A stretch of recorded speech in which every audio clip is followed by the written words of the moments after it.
नमस्कार दर्शकों। अक्सर संत रामपाल जी महाराज जी के शिष्य दावा करते हैं कि उनके संत रामपाल जी महाराज शास्त्रों और वेदों के अनुसार भक्ति और साधना बताते हैं। उनका कहना है कि अन्य धर्म गुरु हैं वो मनमाना आचरण बताते हैं। तो आज इन सभी प्रश्नों के उत्तर जानने के लिए हम पहुंचे हैं सतलोक आश्रम मुंडका की प्रदर्शनी में, जहां पर काफी अन्य धर्म गुरु के शिष्य यहाँ पर संत रामपाल जी महाराज के द्वारा लगाई गई प्रदर्शनी को देखने आए हैं। तो इस ज्ञान चर्चा में मेरे साथ मौजूद हैं एक तरफ अन्य धर्म गुरुओं के शिष्य और दूसरी तरफ संत रामपाल जी महाराज जी के शिष्य। तो आइए हम अपनी ये आध्यात्मिक चर्चा शुरू करते हैं और जानते हैं आखिर वास्तव में ही संत रामपाल जी महाराज और अन्य धर्म गुरुओं के ज्ञान में कुछ अंतर भी है या नहीं, और जो संत रामपाल जी महाराज जी के शिष्य दावा करते हैं उसमें कितनी सच्चाई है और कितना झूठ। तो चलिए हम अपनी ये चर्चा स्टार्ट करते हैं। सर नमस्कार। नमस्कार जी। देखिए, आज आप यहाँ पर संत रामपाल जी महाराज जी के आश्रम में आए हैं प्रदर्शनी में, तो आपको यहाँ पर आकर कैसा लगा? मैं पहली बार यहाँ पर प्रदर्शनी में देखने के लिए आया हूँ और ये मेरा सौभाग्य है कि एक हिंदू होने के नाते यहाँ पर सभी मेरे धर्म ग्रंथ एक साथ देखने को मिले, चारों वेद देखने को मिले, सभी प्रकार के अन्य धर्मों के भी मिले। लेकिन मुझे कहीं भी ऐसा कुछ दिखाई नहीं दे रहा है जैसा कि रामपाल जी के शिष्य बताते हैं कि हमारे गुरुजी अन्य धर्म गुरुओं से अलग शिक्षा देते हैं। मुझे तो कोई भी फर्क दिखाई नहीं दे रहा है कि यहाँ पर कुछ भी ऐसा अलग है जो कि अन्य धर्म गुरुओं से इनको अलग करता है। देखिए, जैसा कि इन्होंने बताया कि इनको प्रदर्शनी में आकर काफी अच्छा लगा और इनका कहना है कि इनको यहाँ पर कोई भी डिफरेंस नहीं लगा अन्य धर्म गुरुओं में और संत रामपाल जी महाराज में। तो अभी हम संत रामपाल जी महाराज जी के शिष्यों की तरफ बढ़ते हैं और जानते हैं कि उनका क्या कहना है इसके बारे में। संत रामपाल जी महाराज अन्य धर्म गुरुओं से किस प्रकार अलग हैं? आप में से कौन इस सवाल का आंसर देना चाहेगा? अन्य गुरु, धर्म गुरु और अन्य कथावाचकों में और संत रामपाल जी महाराज में बहुत बड़ा अंतर है और फर्क है।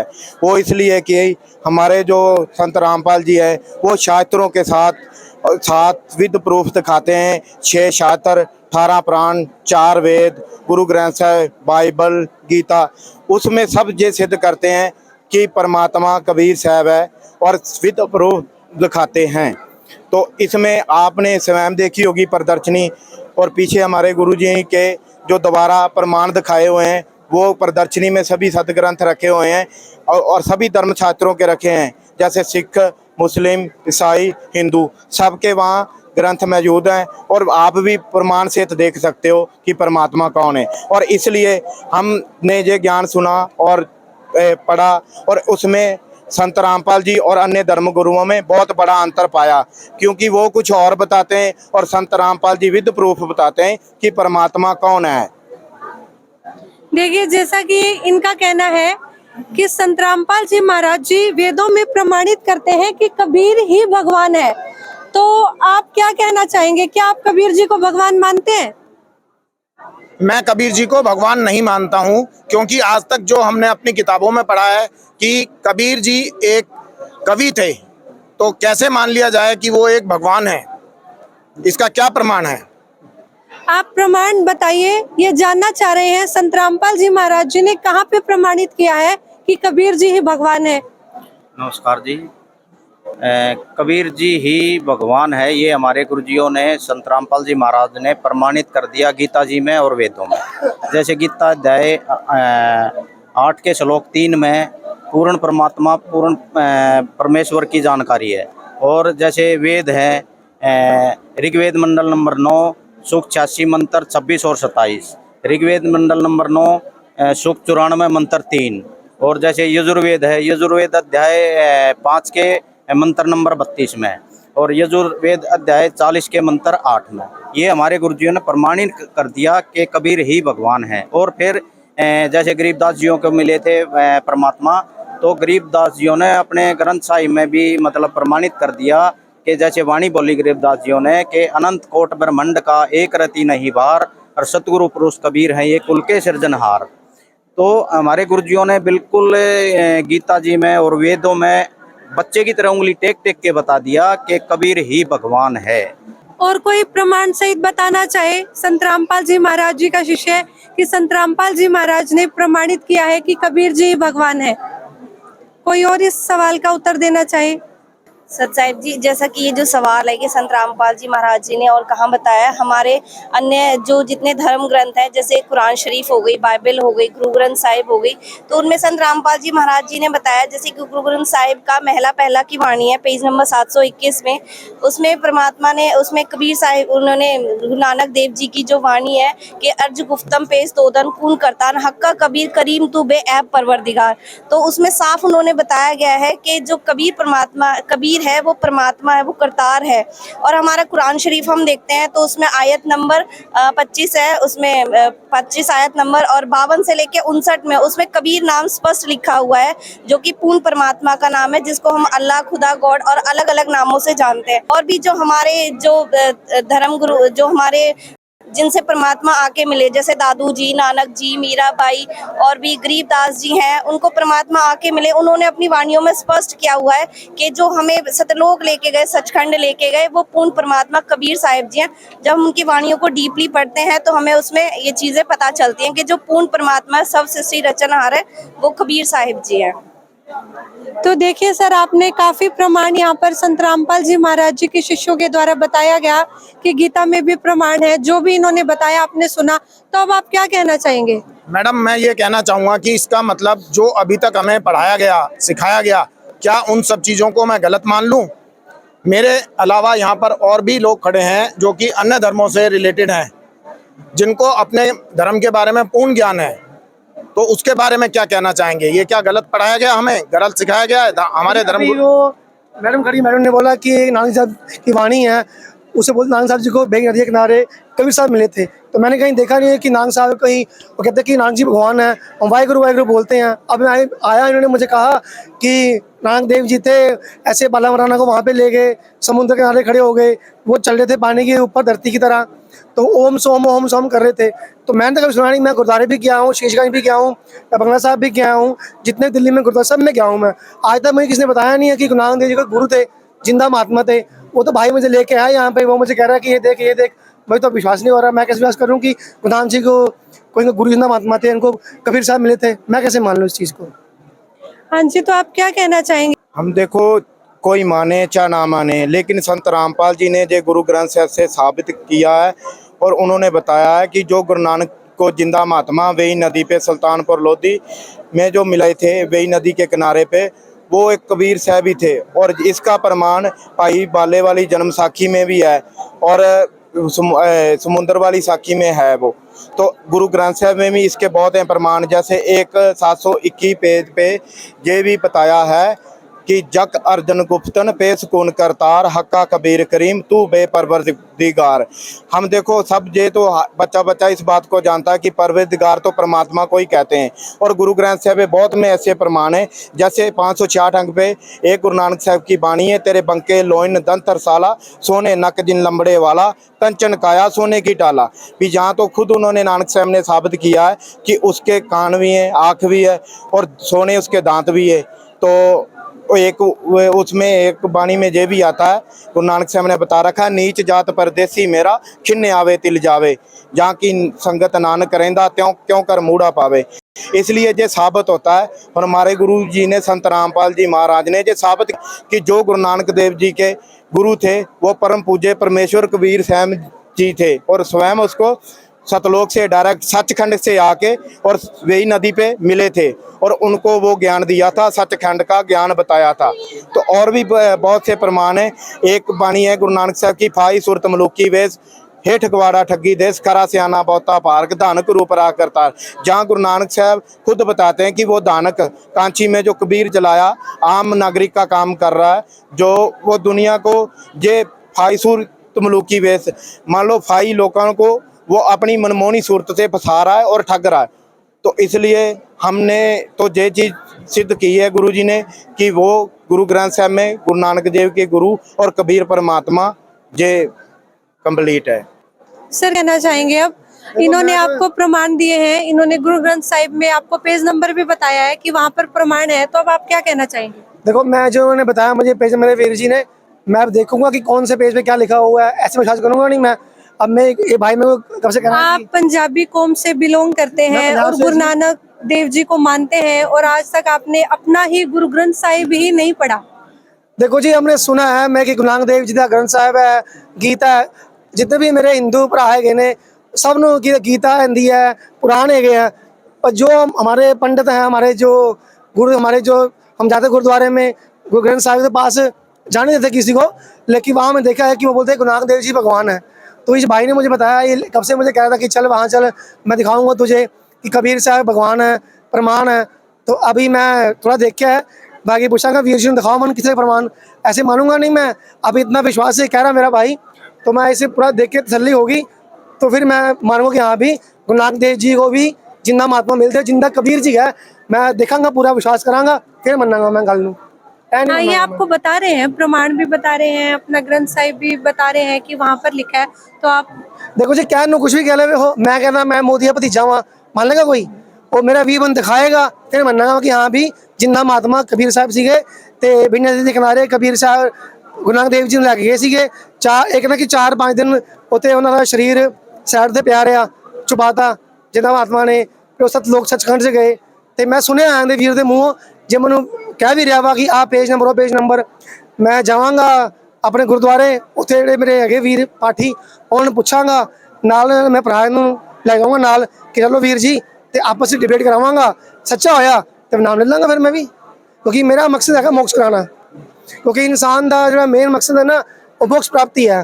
धरती से आन का भगवान ने कहा कि धरती आन का एकमात्र मकसद है वा मोक्ष प्राप्ति। इस तो इलावा जो भी है फालतू काम है गया। अगर मेरा मकसद पूरा हो जाएगा मोक्ष का तो और मैं की लेना वा, मेरा जीवन धरती से आन का मेरा मकसद पूरा हो जाएगा। तो मैं वीर नूं थैंक यू कहूँगा। अगर मैंने रास्ता मिल जाएगा रब नूं पान दा, रब मिल जाएगा तो मेरे लिए तो बहुत चंगी गल है। क्या कहना चाहेंगे? ये कह रहे हैं कि आपको हमें दिखाना पड़ेगा कि कहाँ पर ये प्रमाण है, कौन से ग्रंथ में है, कहाँ है? ये प्रमाण 721 अंग पे भी है और भाई बाले वाली जन्म साखी में भी है और 24 अंग पे भी है और भी है, बहुत प्रमाण है। अगर भाई की इच्छा हो तो हम इसको जरूर दिखाएंगे और साबित करेंगे कि कबीर ही परमात्मा है। और ये हमारे गुरु जी जगत गुरु तत्वदर्शी संत रामपाल जी मार ने सबूत के साथ हमारे को दिखाया कि कबीर परमात्मा। तो और भी अन्य धर्म गुरु के शिष्य हैं जो वो जुड़े हुए हैं और यहाँ संत रामपाल जी महाराज जी के आश्रम में आए हुए हैं, तो आइए उनसे भी जानते हैं और उनके क्या डाउट है संत रामपाल जी महाराज जी को लेकर और कैसा लगा उनको यहाँ पर आकर। सर नमस्कार। नमस्कार जी। आप यहाँ आए हो सतलोक आश्रम में, तो आपको यहाँ पर आकर कैसा लगा? बहुत अच्छा लगा मेरे को। यहाँ का जो बिहार है भक्तों का, खाने पीने का और यहाँ जो इनका रहने का सिस्टम, खाने पीने का बहुत अच्छा है और मेरे को बहुत अच्छा लगा। बाकी जगह पे गया मेरे को इतना सुविधा कहीं नहीं मिली।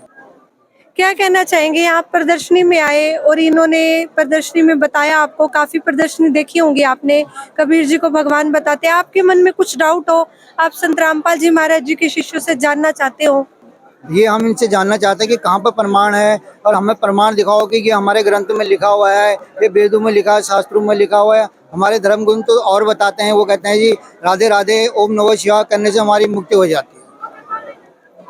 देखिए इनका कहना है कि जो हमारे वेद है, शास्त्र है, उनमें लिखा हुआ है कि राधे राधे श्री कृष्ण जाप करने से मुक्ति होती है। तो संत रामपाल जी महाराज जी के शिष्यों से पूछते हैं कि उनका क्या विचार है इसको लेकर। जी, अगर आपके धर्म गुरु और कथावाचक तो हैं, इन्होंने कभी गीता, वेद, पुराण आदि में ये प्रमाण बताया है कि भाई ये चीजें जो आप बता रहे हो, ओम नमः शिवाय, ओम भगवते वासुदेवाय नमः, राधे राधे, इन मंत्रों का जाप का प्रमाण दिया है कहीं कि ये मंत्र जाप करने के हैं? अगर दिया है तो लाओ गीता और वेद और दिखाओ, हमें भी दिखाओ, हम भी देखेंगे भी कि आप सही कह रहे हो या आपके कथावाचक सही कह रहे हैं। जी मैडम, क्या कहना जी मैडम, ये भाई साहब कह रहे हैं कि वेदों में लिखा है कि ये मंत्र नहीं है, ये मंत्र जो जाप करने के जो हम भाई साहब ने बताए हैं ये नहीं है। तो जैसे कि हम हनुमान जी के पुजारी हैं, हम हनुमान जी का हनुमान चालीसा करते हैं, हमारे जो कथावाचक हैं वो कहते हैं कि हनुमान जी सर्वश्रेष्ठ हैं। तो क्या हनुमान जी की भक्ति करने से राम जी को हम प्राप्त नहीं कर सकते क्या? ये मेरा क्वेश्चन है। हाँ जी, कौन बताना चाहेगा इस क्वेश्चन का आंसर? जैसा कि इन्होंने कहा कि हम राम जी की भक्ति करते हैं और हनुमान जी की भक्ति करते हैं, तो हनुमान जी सर्वश्रेष्ठ हैं। तो पहले तो हम इसको एक एग्जाम्पल से समझेंगे कि स्कूल में टीचर है और बहुत सारे बच्चे उनसे पढ़ रहे हैं। अगर एक स्टूडेंट उनमें से खड़ा होकर कहे कि मैं तुम्हें पढ़ाऊंगा, तो क्या वो बच्चों को सही शिक्षा दे पाएगा? नहीं दे पाएगा। तो ऐसे ही जो हनुमान जी थे वो राम जी के भगत थे वो। तो अगर हम एक भगत की भक्ति करेंगे तो हम पार नहीं हो सकते। और जब हम सुंदरकांड पढ़ते हैं तो उसमें अनुक्रमांक 4 में और दोहा नंबर 6 में हनुमान जी साफ कह रहे हैं कि जो जिस दिन मतलब अगर जिस दिन मेरा नाम लेगा ना, उसको उस दिन आहार भी नहीं मिलना चाहिए। तो वहाँ अपनी भक्ति के लिए वो साफ मना कर रहे हैं। तो फिर अगर हम हनुमान जी की भक्ति करेंगे तो हम पार कैसे हो सकते हैं? हमें सुख कैसे हो सकते हैं? क्या कहना चाहिए? हमारे जो धर्म है ना, हमारे जो कथावाचक हैं, उन्होंने हमको कभी ऐसा नहीं बताया है कि जय हनुमान जी राम की भक्ति करते थे तो आप नहीं पार होगे। हम तो हनुमान जी को ही बताते हैं, हनुमान जी की भक्ति करो, राम की प्राप्ति हो जाएगी। तो संत रामपाल जी महाराज जी के शिष्यों की बातों में आपको कितनी सच्चाई लगती है जो ये कह रहे हैं? क्या जैसे कि अगर प्रमाण दिखाते हैं मेरे को तो सच्चाई तो है ही है। धर्मगुरु अगर नहीं मेरे को खोल के दिखाएंगे तो उनकी बात तो गलत है ही है। अगर ये हमको प्रमाण दिखाते हैं कि कहीं गीता जी में ऐसा लिखा है या वेद में लिखा है तो हम मानेंगे। देखिए, काफी रोचक विषय बनता जा रहा है ये आध्यात्मिक ज्ञान चर्चा। इधर से संत रामपाल जी महाराज जी प्रमाण सहित अपने जवाब दे रहे हैं और जो अन्य धर्म गुरुओं के शिष्य आए हुए हैं उनके यहाँ पर जो डाउट है वो क्लियर हो रहे हैं। तो और भी कुछ है जो अन्य धर्म गुरुओं के शिष्य हैं वो मेरे साथ जुड़े हुए हैं, तो आइए उनसे भी जानते हैं उनके क्या डाउट है संत रामपाल जी महाराज जी को लेकर और इनकी भक्ति को लेकर, और उनको यहाँ पर आकर कैसा लगा। क्या कहना चाहेंगे आप संत रामपाल जी महाराज जी की भक्ति के बारे में, और यहाँ पर आकर आपको कैसा लगा? मुझे यहाँ आकर तो बहुत अच्छा लगा है, लेकिन मेरे डाउट्स हैं काफी। एक तो मुझे ये जानना है, मैं 11 साल की एज से गीता पढ़ती आ रही हूँ, तो कहाँ लिखा है गीता में कि व्रत नहीं रखना है? संत रामपाल जी के शिष्यों से मैंने बहुत सुना है, ये कहते हैं कि श्री कृष्ण जी भगवान नहीं है। गीता जी में तो खुद श्री कृष्ण जी अपने आप को पूर्ण परमात्मा कहते हैं, अविनाशी भगवान कहते हैं। आप कैसे कह सकते हो भगवान नहीं है? क्या कहना चाहेंगे? संत रामपाल जी महाराज जी के शिष्यों में से कौन बताना चाहेगा? जैसे इन्होंने कहा कि हमने तो आज तक पढ़ा ही नहीं है गीता में व्रत के लिए मना है। जब गीता हम खोल के देखते हैं तो उसमें गीता जी अध्याय 6 के श्लोक 16 में साफ मना करा गया है व्रत के लिए, और अध्याय 16 के 23 में बोला गया कि जो शास्त्र विधि को त्याग कर मनमाना आचरण करते हैं, मीन्स जो हमारे गीता वेद शास्त्रों में जो कहा गया है, अगर आप उसके अगेंस्ट जाओगे तो आपको कोई बेनिफिट नहीं होंगे। तो अगर उसमें गीता में अगर व्रत के लिए मना करा है और आप व्रत कर रहे हो तो फिर आप कैसे लाभ की उम्मीद कर सकते हैं? तो ये जो चल रहे हैं ये शास्त्रों के विरुद्ध चल रहे हैं, उससे इन्हें कोई सुख नहीं हो सकता। और गीता कृष्ण जी उसमें जो ये कह रहे हैं कि उन्होंने अपने आप को पूर्ण परमात्मा कहा है, उन्होंने गीता जी अध्याय 18 के श्लोक 62 में उन्होंने कहा है कि उस पूर्ण परमात्मा की शरण में जाओ। उन्होंने अपने आप को अपना ओम मंत्र बताया है, और गीता जी अध्याय 8 के 13 में उन्होंने कहा मेरा तो एक ओम मंत्र है, और अध्याय 8 के 16 में कहा है कि ओम मंत्र का जाप करने वाले भी ब्रह्मलोक पर्यंत, मतलब कि वो पुनरावृत्ति में है, उनका वापस वो जन्म मृत्यु में आते हैं। तो वो तो अविनाशी परमात्मा ही नहीं हुए जब उनकी जो भक्ति करने वाले और वो खुद भी आते हैं। तो उन्होंने जो इशारा किया है वो अध्याय 18 के श्लोक 62 में किया है कि उस पूर्ण परमात्मा की शरण में जाओ, उनकी भक्ति करने से ही तुम जो सनातन परम धाम है तुम उसको प्राप्त कर जाओगे। तो अभी आपने सुने संत रामपाल जी महाराज जी के शिष्यों का आंसर, तो अभी इनसे जानते हैं ये उत्तर के ऊपर क्या कहना चाहेंगे। मैं डिसएग्री करती हूँ, अर्थों का अनर्थ किया गया है। मैंने पढ़ी गीता, उसमें ऐसा कहीं नहीं लिखा है, आप मुझे दिखाइए। तो अभी हमारे सामने गीता जी है जो वो आ गई है। अभी हम देखते हैं कि यहाँ पर कहाँ पर क्या प्रमाण दिया गया है और असली में भगवान है कौन। ये आप देख सकते हैं, ये है श्रीमद् भगवत गीता। ये गीता प्रेस गोरखपुर से, हमारी कोई अपनी प्रिंटिंग नहीं है। आप इनके संपादक वगैरह भी देख सकते हैं। गीता प्रेस गोरखपुर से है। इसका हम दिखाते हैं, ये गीता जी अध्याय 6 है और ये इसका श्लोक नंबर 16। इसमें साफ बोला गया है कि हे अर्जुन, योग ना तो बहुत खाने वाले का और ना बिल्कुल ना खाने वाले का। बिल्कुल ना खाना अर्थात व्रत करना। तो यहाँ पे तो तथा ना बहुत शयन करने वाले और ना सदा जागने वाले का ही सिद्ध होता है। तो जब यहाँ पे गीता जी व्रत के लिए मना कर रही है तो हम व्रत क्यों करेंगे? तो ये तो वही बात हो गई ना, हम अपना सिलेबस छोड़ के हम अपनी मर्जी से पढ़ाई कर रहे हैं तो फिर हम पास होने की उम्मीद ही नहीं कर सकते फिर तो ये जो कर रहे हैं भक्ति ये शास्त्रों के विरुद्ध कर रहे हैं, जिससे इन्हें कोई लाभ नहीं हो रहे हैं। देखिए, जैसा कि इन्होंने प्रमाण दिखा दिया है गीता जी में कि व्रत रखने से आप भी एक बार गीता जी उठा लीजिए और आप दिखाइए कि कहाँ लिखा है श्री कृष्ण को भगवान बताया गया है, आपका कहना है? ये देखो साफ साफ लिखा हुआ है, आप कैसे कह सकते हैं? आपने 2-4 पेज पे लगा दिया निशान, उससे ये थोड़ी है कि आप कुछ भी। ये देखो 18 का 66 देखो आप, ये देखिए संपूर्ण धर्मों को अर्थात संपूर्ण कर्तव्य कर्मों को मुझ में त्याग कर एक मुझ सर्वशक्तिमान की शरण में आ जा, बस हो गया, मैं तुझे सर्व पापों से मुक्त कर दूंगा। लास्ट में श्री कृष्ण जी कह रहे हैं मेरी शरण में आ जाओ, बस हो गया काम। अब आप इतनी सारी चीजें, आपके गुरुजी मतलब तीर्थ भी छुड़वाते हैं और फिर भी मत करो, श्राद्ध में मत खाओ, यहाँ मतलब मंदिर में मत जाओ, हम क्या करें फिर? अब ये देखिए ना, सारे देव देवता हमारे छुड़वा दिए, ये देखिए ना, और हमारे पूर्वजों का क्या होगा?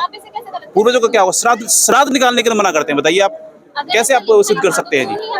ये देखिए व्रज शब्द है तो उसका अर्थ होता है, उसका जो संस्कृत है तो उसका जैसे एक कम का मतलब होता है आना होता है और गो का मतलब जाना होता है। अब इसमें वज्र का शब्द मतलब होता है कि जाना होता है और इसमें उसका आना कर रखा है। तो अगर आपने अर्थों का ही अनर्थ कर रखा है तो उसमें फिर हमारी तो कोई गलती नहीं है। अगर आपके जो अनुवाद करता है उनको ट्रांसलेट उसका ठीक नहीं आया तो उसमें हमारा कोई फॉल्ट नहीं है। आप देख सकते हैं जो हमारे, आप संस्कृत भाषा का आप हिंदी सरलाद भी देख सकते हैं। व्रज का अर्थ मतलब होता है जाना और इन्होंने आना कर रखा है। तो जो तत्वदर्शी संत होता है ना, जो गीता जी अध्याय 4 के 34 में बोला गया, वही वेद और शास्त्रों का संपूर्ण ज्ञाता होता है। तभी बोला गया कि तत्वदर्शी संत की खोज करिए। ऐसे भी कोई 2 बातें जानने से और गीता लेके बस हम वरवरी बोल रहे हैं, आपको कहानियां सुना रहे हैं, उससे कहने से कोई ज्ञानी नहीं हो जाता। ज्ञानी वो होता है जो हमारे वेद और शास्त्रों के अनुसार ज्ञान दे। और संत रामपाल जी महाराज जी 18 वेद जो हमारे 4 वेद 18 पुराण जो शास्त्र हैं उनके अनुसार ज्ञान देते हैं। वो कोई हवा में बातें नहीं करते हैं। आप क्या कहना चाहेंगे? मैं ये कहना चाहूँगा, जो ये कह रहे थे भाई साहब के 66 में आने की कह रहा है, ये क्लियर है, गीता जी ने भी क्लियर कर दिया कि सर्वधर्मान परित्यज्यमाम एकम शरणं व्रज। व्रज का मतलब जाना होता है, आना नहीं होता। जैसे गो जाना, कोई गो का अर्थ कम करे तो ठीक नहीं है। और इन्होंने बताया कि हमारे देवी देवताओं को छुटवा रहे हैं और पितृ पूजा मतलब छुटवा रहे, श्राद्ध छुटवा रहे हैं। तो मैं इसको भाई साहब को ये बताना चाहूँगा कि हमारे गुरुजी देवी देवताओं के असली मंत्र बताते हैं, देवी देवता को छुड़वा नहीं रहे हो। जैसे हमारे गुरुजियों ने बताया कि तीनों देवा कमल दल बसे, ब्रह्मा विष्णु महेश, और प्रथम इनकी वंदना फिर ले सतुर उपदेश। तो असली जो मंत्र हैं ब्रह्मा विष्णु महेश जी के, वो असली मंत्र बताते हैं, गणेश जी के, शेरावाली जी के। और जो आप कह रहे थे कि श्राद्ध छुड़वाते हैं, श्राद्ध गीता जी में प्रमाणित कर दिया, गीता अध्याय 9 के नंबर 20 में, कि देवताओं को पूजने वाले देवताओं को प्राप्त होंगे, भूतों को पूजने वाले भूतों को प्राप्त होंगे, और मेरी पूजा करेंगे तो मुझे प्राप्त होंगे। गीता ज्ञानदाता कह रहे हैं। ये देखिए, ये अध्याय 9 है, ये अध्याय 9 है हमारा और ये श्लोक नंबर 25 है। इसमें क्या लिखा हुआ है? देवताओं को पूजने वाले देवताओं को प्राप्त होते हैं, पितरों को पूजने वाले पितरों को प्राप्त होते हैं, और भूतों को पूजने वाले भूतों को प्राप्त होते हैं, और मेरा पूजन करने वाले भक्त मुझको ही प्राप्त होते हैं। अर्थात अगर आप भूतों की पूजा करोगे तो आप भूत योनि में जाओगे, पितरों की पूजा करोगे तो पितृ योनि में जाओगे, और उस एक पूर्ण परमात्मा की अगर आप भक्ति करते हैं तो आप उसी के पास जाएंगे। तो अब ये आप विचार कीजिए कि आपको भूतों के पास जाना है या फिर पूर्ण परमात्मा के पास जाना है। आप कहते हो कबीर भगवान है और हम कहते हैं कृष्ण भगवान है, तो कबीर भगवान ने कहाँ प्रमाण छोड़ा है कि मैं भगवान हूँ? कृष्ण भगवान ने प्रमाण छोड़ा है कि गोवर्धन उठा के और उन्होंने वहाँ पे रख दिया, आज उसकी पूजा हो रही है। हाँ जी, बताइए कबीर जी ने कहाँ पर प्रमाण छोड़ा है कि वो कबीर जी हैं जो भगवान है? इनका ये प्रश्न है। अब पहले तो इनका जो एक सवाल था कि इन्होंने कहा था अध्याय 18 के 66 में उन्होंने बोला है कि मेरी शरण में आ जा। तो ये हमारी गीता जी है, इसमें आप देख सकते हो, ये है वो 66वां श्लोक। इसमें कहा संपूर्ण धर्मों को अर्थात संपूर्ण कर्तव्य कर्मों को त्याग कर मुझे एक सर्वशक्तिमान सर्वाधार परमेश्वर आ जा। यहाँ पे लिखा हुआ है व्रज शब्द लिखा हुआ है, तो हम आपको, ये है व्रज शब्द। अब ये देखिए, ये है संस्कृत हिंदी कोश, इसमें ये देखिए ये है व्रज शब्द। व्रज का अर्थ क्या होता है? चलना और जाना। और जो हमारे अनुवाद करता है, उन्होंने धर्म गुरु हैं, उन्होंने आज तक हमें क्या बताया है कि व्रज का शब्द मतलब होता है कि आना, और सारा जो गीता का अर्थ है वो अनर्थ कर रखा है और अपनी गलत भक्ति साधना में हमें लिप्त कर रखा था, जो कि संत रामपाल जी महाराज जी ने हमें सारे वेद शास्त्र खोल खोल के दिखाए हैं, और वो एक बात को साबित करने के लिए 100 प्रमाण देते हैं। और इनका एक सवाल है कि जो श्री कृष्ण भगवान है, उन्होंने गोवर्धन उठाकर अपना प्रमाण दिया है कि वो भगवान है। कबीर साहिब जी ने ऐसा कौन सा प्रमाण छोड़ा है कि वो भगवान है? जैसे वेद में आते हैं जो चारों वेद हमारे अध्यात्म मार्ग के जो सिलेबस हैं, जैसे ऋग्वेद मंडल नंबर 9 सूक्त 86 मंत्र 26 और 27 में प्रमाण दे दिया कि वो परमात्मा धूलोक से आते हैं और सशरीर आते हैं और अपना कविताओं के द्वारा, दोहों के द्वारा अपना अध्यात्म जो वाणी है परमात्मा की, कबीर वाणी, वो बोलते हैं। और जैसे ऋग्वेद मंडल नंबर 9 सूक्त 1 मंत्र 9 में प्रमाण है कि उस परमात्मा की परवरिश हमारी गाय के दूध से होती है। ये प्रमाण दिए गए हैं, कबीर साहिब ने प्रमाण दिया है वेदों में, क्योंकि वेद भी तो परमात्मा करता है ना, गीता जी और वेद वो परमात्मा करता है। तो परमात्मा करते कोई भी वेद या गीता झूठा नहीं हो सकता। जीव का जो जीव संज्ञा है वो झूठी हो सकती है, हम जीव समझ नहीं सकते उस चीज को। परमात्मा ने ही ये वेद दिए हैं और गीता जी जो गीता ज्ञान दाता है उसने तो बोल ही दिया गीता अध्याय 8 के श्लोक नंबर 13 में कि मेरा सिर्फ एक ओम मंत्र है, और गीता अध्याय 17 के श्लोक नंबर 23 में प्रमाणित है कि ओम तत्सत, ओम तो ब्रह्म ने बोल ही दिया मेरा ओम मंत्र है गीता ज्ञानदाता ने। और गीता ज्ञानदाता श्री कृष्ण नहीं है, गीता ज्ञानदाता ब्रह्म है, जो इनका ब्रह्मा विष्णु महेश का पिता है। जो गीता अध्याय मतलब 11 के श्लोक नंबर 32 में इसने खुद कह दिया कि मैं काल हूँ। श्री कृष्ण ने कभी नहीं कहा मैं काल हूँ। और गीता अध्याय 11 के श्लोक 47 48 में भी और 21 में भी कह दिया कि अर्जुन कह रहा कि ऐसे सर्वबाहु, आप तो अपने मुख में सभी देवताओं को, सभी ऋषियों को समारे हो, आपकी कोई जाड़ों में लटक रहा है, कोई दाढ़ियों में लटक रहा है। तो गीता ज्ञानदाता ब्रह्म है, श्री कृष्ण जी नहीं है। श्री कृष्ण जी ने कभी नहीं कहा कि मैं मतलब काल हूँ। और श्री कृष्ण जी पहले महाभारत में उसको युधिष्ठिर को और कौरवों को अपना विराट रूप दिखा चुके थे। और अर्जुन कह रहा है कि आपका ये विराट रूप देख कर मैं सहस्रबाहु, सहस्रबाहु का मतलब 1000 भुजाओं वाले, और श्री कृष्ण जी सिर्फ 4 भुजाओं वाले हैं। तो सहस्रबाहु का मतलब 1000 भुजाओं वाला वो काल है, वो ब्रह्मा विष्णु महेश का पिता है, वो ब्रह्म है। हमारे गुरु जी ने साबित करके दिखा। जैसा कि अभी इन्होंने कहा था कि कहाँ उन्होंने प्रमाण दिया कबीर जी ने कि वो परमात्मा है। ये देखिए, ये हमारे पास अथर्ववेद है, हिंदी भाषा ये है। और ये देखिए, ये एक श्लोक है, ये 4था कांड है, पेज नंबर आप देख सकते हैं। ये देखिए यहाँ पे साफ साफ लिखा हुआ है कबीर देव, ये आप देख सकते हैं, ये रहा कबीर देव। और यहाँ पे जब इन्होंने इसका सरलार्थ किया है तो इन्होंने कवि का इन्होंने शॉर्ट कर दिया और उसका अर्थ मेधावी कर दिया। अब आप बताइए कि नाम है, अगर किसी का नाम राहुल है और उसका नाम हटा के हम मेधावी या कुछ और लिख दे तो उससे क्या उसका अर्थ बदल जाएगा? नहीं ना। तो यहाँ पे साफ स्पष्ट है कि वो कबीर देव है। और आपको एक और दिखाते हैं, ये देखिए, ये हमारा है ऋग्वेद है, ये ऋग्वेद में ये देखिए, ये ऋग्वेद मंडल नंबर ये सूक्त, और ये देख सकते हैं आप, ये देखिए ये लिखा हुआ है वह परमात्मा, ये कवि, यहाँ पे लिखा हुआ है कबीर देव। इन्होंने फिर इसका वो करा हुआ है शॉर्ट, कवि मेधावी है और वह सबका रक्षक है। तो जो किसी को मारता नहीं है, जो बचाता है, वो रक्षक, वो पूर्ण परमात्मा, वो कबीर साहिब जी हैं। ये हमारे वेद भी स्पष्ट कर रहे हैं। और जहाँ इन्होंने की कि हमारे धर्म, उनको गुरुओं को ज्ञान नहीं था और किसी को पता नहीं था आज तक, सिर्फ संत रामपाल जी महाराज जी ने बताया। तो जैसे एक जंगल होता है ना, तो उसमें फूल पत्ते भी होते हैं, जड़ी बूटी भी होती हैं, जहर के पौधे भी होते हैं उसमें। तो जो वो होता है ना, उसको क्या कहते हैं हम, वेद, जो वैद होता है जो, तो वैद को ही पता होता है कि जो हमारे जो जड़ी बूटी क्या है और उसमें जहरीले पौधे क्या है। तो वो ऐसे ही है जो हमारे वेद शास्त्र, उनको जानने के लिए ना तत्व ज्ञान होना चाहिए। और वो तत्व ज्ञान परमात्मा का जो उत्तराधिकारी होता है, जो परमात्मा जिसकी कृपा होती है परमात्मा के ऊपर, वही बता सकता है, ऐसे ही कोई नहीं बता सकता। तो देखिए, संत रामपाल जी महाराज के शिष्यों ने काफी प्रमाण बताए और ये अपनी बात पर अटल हैं कि कबीर जी ही भगवान है। तो चलिए फिर अन्य शिष्य हैं, जो धर्मगुरु के शिष्य आए हुए हैं, उनके पास चलते हैं कि उनका और क्या डाउट क्लियर हुआ या नहीं, और क्या कहना चाहते हैं वो। मुझे ये जानना है कि मतलब ठीक है, मैं मानती हूँ आपने मुझे दिखाया कि गीता के मंत्रों में जो आप बता रहे वो सब लिखा है, लेकिन मुझे ये बताइए संत जी को क्यों ज्ञान हुआ? ये सारे हमारे इतने सारे संत हैं, आसाराम है, कितने कितने इनके शिष्य हैं, कितने प्रचलित संत हैं, उनके बाद भी संत रामपाल जी को कैसे ज्ञान हुआ इन सबका? बाकियों को क्यों नहीं ज्ञान? आप कह रहे थे तत्वदर्शी संत रामपाल जी को, आप कैसे कह सकते हो वो तत्वदर्शी हैं? क्या प्रमाण है? देखिए, अब इनका सवाल है कि संत रामपाल जी महाराज जी को ये सब ज्ञान क्यों हुआ। जैसा इन्होंने कहा कि वो तत्वदर्शी संत है, तो कैसे पता? तो तत्वदर्शी संत की भी पहचान हमारी गीता जी में बताई गई है।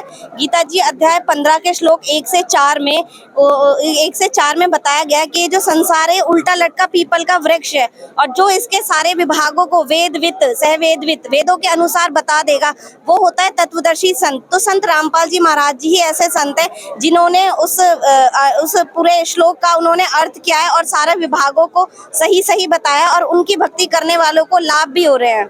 तो ये एक सबसे बड़ा प्रमाण है कि वो जो भक्ति बता रहे हैं वो सच्ची भक्ति है और वो वेद और शास्त्रों से प्रमाणित है। और हम पढ़े लिखे हैं, हम एजुकेटेड समाज है आजकल का, तो हम देख सकते हैं, गूगल पे सर्च कर सकते हैं, अपने वेद शास्त्रों को पढ़ के देख सकते हैं कि उनमें क्या लिखा हुआ है, और ये जो हमारे जो धर्म गुरु हैं जो आज तक हमें बता रहे थे वो क्या ज्ञान बता रहे थे और हमारे वेद शास्त्रों में क्या लिखा हुआ है। आप क्या कहना चाहेंगे इसके बारे में? ये बिल्कुल सही कह रही हैं बहन। मतलब जैसे गुरु, असली गुरु की तत्वदर्शी संत की जो पहचान बताई वो बिल्कुल ठीक कहा है इन्होंने कि उल्टे लटके हुए संसार रूपी वृक्ष के जो सभी संत बता देगा सहवेदवित, वो ही तत्वदर्शी संत होते हैं।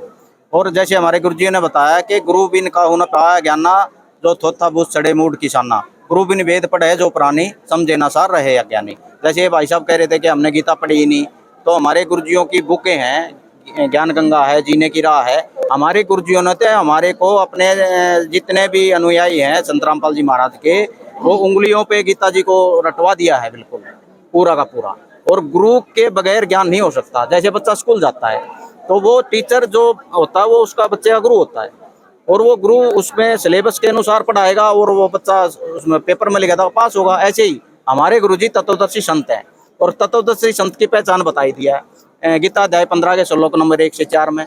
ये उल्टे लटके हुए संसार रूपी वृक्ष के जो सभी छंद बता देगा वही तत्वदर्शी संत है। जैसे अक्षर पुरुष एक पेड़ है, निरंजनवा की डार, और तीनों देवा शाखाएं, ये पाद रूप संसार, वो पूर्ण परमात्मा तो प्रोक्ष है, जड़ है वो तो। लेकिन इस संसार ने क्या कर रखा है कि उल्टा जो पीपल का वृक्ष है उसके वो पत्तों में पानी डाल रहे हैं, तो जड़ में पानी डालना हमें।